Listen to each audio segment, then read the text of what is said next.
بردا قسط نمبر 15۔ 3-4 فرسخ مسلسل دوڑنے کے بعد سکندر نے گھوڑے کی رفتار دھیمی کی اور گھوڑے کو پیدل چلانے لگا۔ اس کی دیکھا دیکھی باقیوں نے بھی لگامیں کھینچ لی تھی۔ 200-250 کے قریب افراد جمع ہو گئے تھے۔ رفتار کم کرتے ہی سکندر نے اپنا گھوڑا شہنشاہ فارس کے گھوڑے کے پیچھے کر لیا تھا۔ آدھا کوس پیدل چلنے کے بعد شاپور نے گھوڑا روکا۔ سکندر فوراً چھلانگ لگا کر نیچے اترا اور شاپور کے گھوڑے کے ساتھ ایک گھٹنا زمین پر ٹیک کر دوزانو ہو گیا۔ شاپور اس کے کھڑے گھٹنے پر پاؤں رکھ کر نیچے اترا۔ باقی بھی اپنی سواریوں سے اتر آئے تھے۔ گھوڑے دریا کے کنارے اگی گھاس پر منہ مارنے لگے۔ وہ اس وقت دریا دیالی کے جنوبی کنارے پر موجود تھے۔ نہاون جانے کے لیے انہیں شمال مشرق کا رخ کرنا تھا۔ گھڑی بھر آرام کے بعد جب گھوڑوں نے پانی وغیرہ پی کر تھوڑا دم لے لیا تو وہ دوبارہ چل پڑے۔ اس مرتبہ ان کی رفتار پہلے کی طرح تیز نہیں تھی۔ وہ ریاست لرسستان کی حدود میں تھے۔ غروب آفتاب تک وہ چند کوس مزید سفر طے کر چکے تھے۔ وہ رات انہوں نے ایک بستی میں گزاری تھی۔ اہل بستی پہلے تو انہیں دیکھ کر ڈر گئے، کیونکہ ان تک بھی فارسی افواج کی شکست کی خبر پہنچ چکی تھی۔ جب انہیں معلوم ہوا کہ وہ فارسی سپاہ ہے اور ان کے ساتھ شہنشاہ خود بھی ہیں تو وہ کھل اٹھے تھے۔ انہیں فوراً رات گزارنے کی جگہ مل گئی تھی۔ بادشاہ کے لیے بستی کا سب سے اچھا گھر خالی کر دیا گیا۔ شہنشاہ کے خصوصی محافظ اس کے ساتھ ہی تھے۔ صبح طلوع آفتاب سے پہلے وہ آگے بڑھ گئے۔ درمیانی رفتار سے چلتے ہوئے شام تک وہ خانقین پہنچ گئے تھے۔ رات وہاں گزار کر صبح سویرے وہ پھر چل پڑے۔ اگلی رات انہوں نے کرمان شاہ میں آئی تھی۔ انہیں 2-3 دن میں شاپور ذوالفقار کی طبیعت سنبھل گئی تھی اور وہ شکست کا بدلہ لینے کے لیے پرعزم ہو گیا تھا۔ کرمان شاہ کے حاکم نے شہر سے باہر نکل کر ان کا استقبال کیا۔ وہ رات کو شاہی محل میں ٹھہرے تھے۔ حاکم کرمان شاہ کے ساتھ شہنشاہ فارس کافی دیر تک محو گفتگو رہا تھا۔ موضوع گفتگو شکست کی وجوہات تلاشنا تھا۔ حاکم کرمان شاہ نے کہا، حضور والا، ہماری افواج کی قلیل تعداد نے ہمیں یہ دن دکھایا ہے۔ آپ نے تمام صوبوں کی سپاہ کو اکٹھا کر کے میدان میں اترنا تھا۔ صحیح کہہ رہے ہو، لیکن مجھے اندازہ نہیں تھا کہ رومن اتنی زیادہ سپاہ کے ساتھ میدان میں اتریں گے، اور جب میں خود جائزہ لے چکا تو دیر ہو چکی تھی۔ دوسرے علاقوں سے سپاہ کی آمد ممکن نہیں رہی تھی۔ مجبوراً دستیاب سپاہ کے ساتھ میدان میں اترنا پڑا۔ تیسفون دشمن کے قبضے میں جا چکا ہے اور اب روم کا حکمران دائیں بائیں کے علاقوں پر حملے کرے گا۔ میں اسے فنا کر دوں گا۔ شاپور کے لہجے میں شامل غصہ حاکم کرمان کو لرزا گیا تھا۔ وہ کہنے لگا، خداوند فارس کو چاہیے کہ اس بار پوری تیاری سے حملہ کرے تاکہ دشمن کو دوبارہ سر اٹھانے کے قابل نہ چھوڑا جائے۔ شاپور نے پوچھا، تم کتنی سپاہ ہمارے حوالے کر سکتے ہو؟ وہ جلدی سے بولا، 5000 شاہ سوار حضور کی خدمت میں ارسال کر دوں گا۔ 10,000 سواروں کو تیاری کی حالت میں رکھو۔ ہم نہاون میں قیام کریں گے۔ جو ہی باقی ریاستوں کی افواج اکٹھی ہو گئی، تمہارے جنگجوؤں کو نہاون بلوا لیں گے۔ جو حکم حضور کا۔ حاکم کرمان نے تعظیماً سر جھکا دیا۔ اگلی صبح شاپور نے نہاون کا رخ کیا۔ تیسفون سے بھاگے ہوئے افراد کے لیے اس کی سپاہیوں کی چند ٹولیاں لرستان کے جنوب مشرق اور جنوب مغربی علاقوں میں پھیلا دی تھی تاکہ ان سپاہیوں کو نہاون کا راستہ دکھائیں۔ خود اس کا ارادہ بھی نہاون میں قیام کرنے کا تھا۔ شیبہ بن ثمامہ اس وقت اپنے چھوٹے بھائی شریم بن ثمامہ کے ساتھ دارالمشورہ میں موجود تھا۔ وہاں قبیلے کے اور بھی معززین جمع تھے۔ شیبہ نے تجارتی قافلے کے متعلق چند ضروری باتیں کہہ کر سامت بن منبع کی طرف نظر اٹھائی، جو تمام سے عمر رسیدہ تھا۔ وہ کہنے لگا، سردار، دبا میں ضرورت کی مکمل اشیاء کا ملنا مشکل ہے، اور اگر ہم وہاں سے الخلیج العربی کو عبور کر کے فارس چلے جائیں تب بھی خلیج عبور کرنے اور واپس آنے کے لیے ہمارا کافی خرچہ ہو جائے گا۔ بہتر یہی ہے کہ ہیرا کا رخ کیا جائے۔ وہاں سے تیسفون زیادہ دور نہیں، اصفہان یا استخر کا رخ کرنا بھی مشکل نہیں ہوگا۔ فارس اور روم پر جنگ کے بادل منڈلا رہے ہیں۔ شیبہ نے اندیشہ ظاہر کیا۔ قسطنطین ثانی کی موت کے بعد سے یہ خبریں پھیلی ہیں کہ ہو سکتا ہے کہ اب تک جنگ ختم بھی ہو چکی ہو، اور پھر وہاں تک ہمیں بنو ابتا کا ساتھ بھی مل رہا ہے۔ شریم نے کہا، بنو ابتا والے بغیر معاوضہ کے تو حفاظت کی ذمہ داری نہیں اٹھاتے۔ سامت نے اس بات میں سر ہلایا، اگر یہ معاوضہ خلیج البحرین کو عبور کرنے کے معاوضے سے زیادہ نہیں ہوگا، یمن کا رخ کرنا زیادہ بہتر رہے گا۔ مسدہ بن احسان نے مشورہ دیا۔ شیبہ میں نفی میں سر ہلایا، نہیں، جاڑے میں یمن کا رخ کرنا بے وقوفی ہے۔ وہب بن مرشد نے کہا، شنید ہے اگلے چاند کے نظر آتے ہی قریش مکہ کا قافلہ بھی اس جانب رخ کرے گا۔ ہم یثرب سے اس قافلے کا پلو پکڑ سکتے ہیں۔ سامت نے کہا، قریش کی مانگ بنو ابتا سے زیادہ ہے۔ وہب نے جواب دیا، بے شک قریش کا مطالبہ زیادہ ہے، لیکن قافلے کی حفاظت سے منزل مقصود تک پہنچنا بھی یقینی ہے۔ قریش چونکہ بیت اللہ کے مجاور تھے اور بیت اللہ زمانہ قدیم ہی سے عزت و احترام کا سرچشمہ رہا ہے، اس لیے قریش کے تجارتی قافلے کے ساتھ کوئی چھیڑخانی نہیں کی جاتی تھی۔ قبائل اپنے تجارتی سامان کو محفوظ طریقے سے منزل مقصود تک پہنچانے کے لیے قریش کے تجارتی قافلے کا ساتھ پکڑتے۔ قریش ہی ضمن میں دوسرے قبائل سے خاطر خواہ معاوضہ وصول کیا کرتے تھے۔ وہب نے دانائی کا دامن پکڑا ہے۔ شیبہ نے وہب بن مرشد کے مشورے کو سراہا۔ گویا قریش کے قافلے کے ساتھ فارس کا رخ کریں گے۔ شریم کا انداز تصدیق چاہنے والا تھا۔ لمحہ بھر سوچنے کے بعد شیبہ نے اس بات میں سر ہلا دیا، یہی بہتر رہے گا۔ شریم نے کہا، اگلے چاند کو 2-3 سورج ہی باقی ہے۔ شیبہ نے کہا، 3 دن تیاری کے لیے کافی ہے۔ سردار ساتھ جائیں گے؟ مسدہ بن احسان مستفسر ہوا۔ نہیں، سردار سے پہلے ہی سامت نے نفی میں سر ہلایا۔ ہم ابھی تک سردار شریح کا زخم نہیں بھولے، یہ ذمہ داری شریم نبھائے گا۔ شیخ قافلہ کے لیے سردار شیبہ نے اپنے چھوٹے بھائی شریم کا انتخاب کیا۔ دارالمشورہ میں موجود معززین قبیلہ نے اس بات میں سر ہلا کر فیصلے کا خیر مقدم کیا تھا۔ حویلی کے عقبی دروازے کو دیکھ کر یشکر کو اندازہ لگانے میں دیر نہیں لگی تھی کہ دونوں باندیاں وہیں سے نکل گئی تھی۔ فاتح افواج پورے شہر میں پھیل چکی تھی، ان کی نظر سے بچ کر نکلنا ممکن نہیں رہا تھا۔ سامنے سپاہیوں کی ٹولی دیکھ کر وہ دائیں جانب مڑا۔ گلی میں گھستے ہی وہ تھوڑا سا ہی آگے بڑھا تھا کہ ایک گھر کا دروازہ کھول کر چند اعرابی نکلے۔ انہوں نے 2 جوان عورتوں اور یشکر کی عمر کے ایک لڑکے کو پکڑا ہوا تھا۔ یشکر پر نظر پڑتے ہی ان میں سے ایک ٹوٹی پھوٹی فارسی میں بولا، اوے لڑکے، بھاگنے کی کوشش کی تو جان سے جاؤ گے۔ 1-2 کی بات ہوتی تو یشکر ٹکرا بھی جاتا، مگر 7-8 مسلح افراد سے خالی ہاتھ ٹکرانا مشکل تھا۔ شکست کی صورت میں اسے ناقابل تلافی نقصان بھی اٹھانا پڑ سکتا تھا۔ مصلحت اسی میں تھی کہ وہ مسکینوں کی طرح گرفتاری دے دیتا۔ وہ سر جھکا کر کھڑا ہو گیا۔ انہوں نے اس کے ہاتھ پشت پر باندھ کر اسے باقی قیدیوں کے ساتھ نتھی کر دیا، یوں کہ وہ تمام اکٹھے ہی بھاگ سکتے تھے، اکیلے بھاگنا ممکن نہیں رہا تھا۔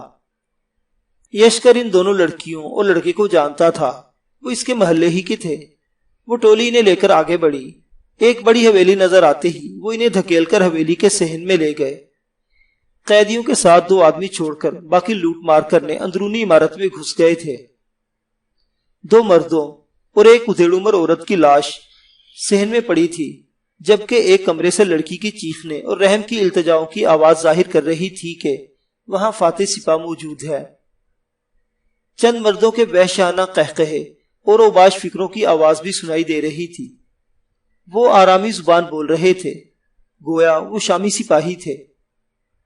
یشکر کے ساتھ بندھی ہوئی دونوں لڑکیوں کے چہرے خوف سے فق ہو گئے تھے، جبکہ جسم ریشے کے مریض کی طرح لرز رہے تھے۔ ان کی نگرانی کرنے والوں میں سے ایک بولا، ہماری میزبان ڈر رہی ہیں۔ دوسرے ساتھی نے قہقہا لگا کر کہا، ان کی باری چند گھنٹوں بعد ہی آئے گی، فی الحال مال غنیمت اکٹھا کر لے۔ دونوں عربی میں بات کر رہے تھے۔ یشکر تو آسانی سے ان کی باتوں کو سمجھ رہا تھا، البتہ دونوں لڑکیوں اور لڑکے کے پلے کچھ نہیں پڑا تھا۔ ان کے ساتھی اندرونی کمرے سے مختلف ساز و سامان لا کر صحن میں ڈھیر کرنے لگے۔ اسی اثنا میں بند کمرے کا دروازہ کھول کر ایک مرد نے باہر جھانکا۔ عرب سپاہیوں کو سامان اکٹھا کرتے دیکھ کر وہ باہر نکل آیا تھا۔ اس کے عقب میں 3 اور شامی سپاہی باہر آئے۔ آخری والے نے ایک جوان سال لڑکی کو بازو سے پکڑ کر باہر پھینکا۔ لڑکی کے جسم پر لباس کے نام پر کپڑے کی چند دھچیاں ہی لپٹی ہوئی تھی۔ چہرے اور جسم کے مختلف حصوں پر نظر آنے والے زخم ظاہر کر رہے تھے کہ اسے کس طرح درندگی کا نشانہ بنایا گیا تھا۔ اس کا جسم ابھی تک کانپ رہا تھا اور زخمی چہرے پر آنسو ایک تسلسل سے رواں تھے۔ یشکر اسے اچھی طرح جانتا تھا۔ وہ صبرینہ تھی، ایک متمول شخص بہروز کی بیٹی جو شاپور کی فوج میں 2000 سالار تھا۔ وہ کبھی کبھار والد کے ساتھ تربیتی میدان میں بھی نظر آ جایا کرتی۔ سکندر اس کے حوالے سے یشکر کو چھیڑتے ہوئے پوچھا کرتا تھا کہ اس کی بیوی کے لیے صبرینہ کیسی رہے گی۔ چند گھنٹے پہلے تک وہ معزز بہروز کی صاحبزادی صبرینہ تھی اور اب فقط ایک لونڈی جس کے ساتھ فاتحین ہر طرح کا سلوک کرنے کے مجاز تھے۔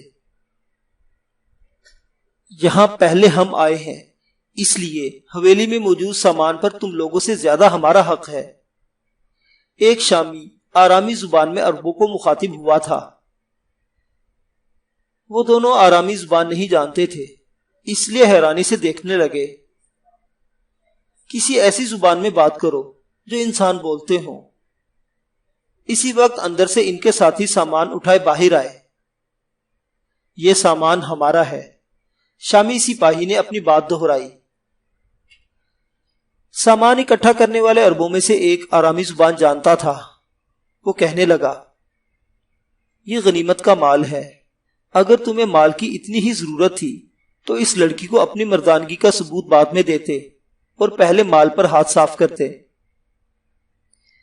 شامی معنی خیز انداز میں مسکرایا، ٹھیک ہے، حویلی میں موجود تمام سامان تم لے لو، یہ لڑکی بھی تمہاری ہوئی۔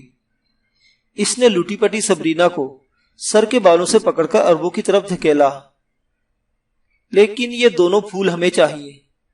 اس کا اشارہ یشکر کے ساتھ بندھی ہوئی لڑکیوں کی جانب تھا۔ ایک لمحہ سوچ کر وہ عرب اپنے ساتھیوں سے مشورہ کرنے لگا۔ تمام نے اس بات میں سر ہلا دیا تھا۔ دونوں لڑکیوں کے ہاتھ کھول کر عربی نے شامی سپاہیوں کی طرف دھکیل دیا۔ وہ قہقہے لگاتے ہوئے خوفزدہ لڑکیوں کو ساتھ لے کر چل پڑے۔